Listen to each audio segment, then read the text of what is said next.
Hello guys, today we are going to talk about borderline personality disorder and we'll see what kind of symptoms there are in our daily life. Let's go for it.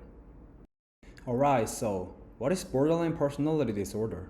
Borderline personality disorder is a mental health condition characterized by a pervasive pattern of instability in interpersonal relationships, self-image, emotions, and marked impulsivity. But what are they specifically? Let's get deep into one by one. Instability in interpersonal relationships is one of the characteristics of borderline personality disorder. This is generally represented by alternating between extremes of idealization and devaluation, and this is called splitting. For example, in a group work, person A was working with person B. A gave B some ideas for their project, and B was favorable about that idea. A thinks that B is being very nice and logical. However, B suggested A about some revision for his idea, and A sort of thinks that B is looking down on A's idea, and B is such a bad person. This is one of the characteristics that they have. But instability in interpersonal relationships is not the only one, but self-image as well.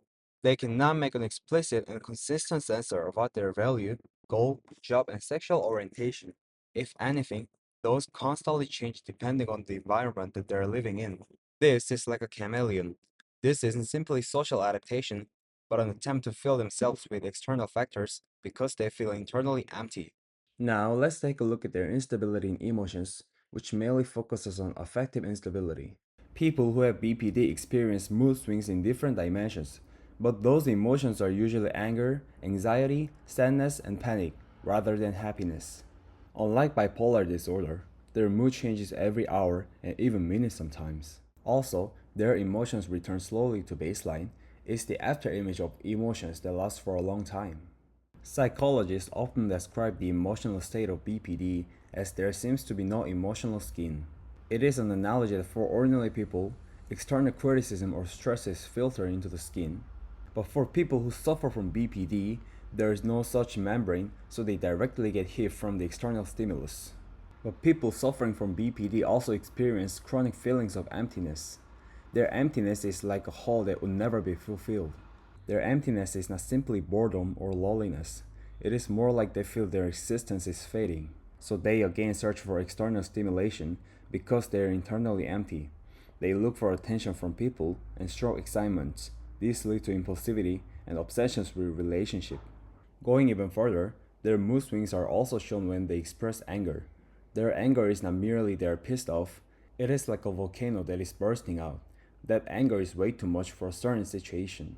For example, when their friend responds to a message a little bit late, they start to get mad exceedingly. This is sometimes their coping mechanism because anger protects them from feelings of emptiness and affective anxiety. However, this is not their only coping mechanism. They also use a coping mechanism called impulsivity. Their impulsivity is not simply that they are taking action too fast, but they are acting to stop painful internal feelings, so they are trying to avoid the pain. Those actions are such as overspending, binge eating, and abrupt breakup. These actions provide immediate dopamine release to the brain so they can make them forget about the pain. So how can they recover from BPD when everything they feel is polarizing? That is helping them to find the gray area for their feelings and emotions because they always feel exactly white or black. These are the 4 key skills that they need to overcome the BPD. First, mindfulness. This is a practice to stay in that emotional state. When their emotions are bursting out, they should stay still and observe their emotions. Second, distress tolerance. When they are about to crash out, they should stop impulsive actions. They should learn a skill to tolerate the pain. Third, emotion regulation. They should look for what is making them feel the pain and to practice to regulate their emotions. Last, interpersonal effectiveness. Without splitting, they should learn to express their desires and deny in a healthy way. Borderline personality disorder is not that they have a bad personality, but just a very sensitive emotional system. There is hope and there is treatment. It was Joe, and thank you.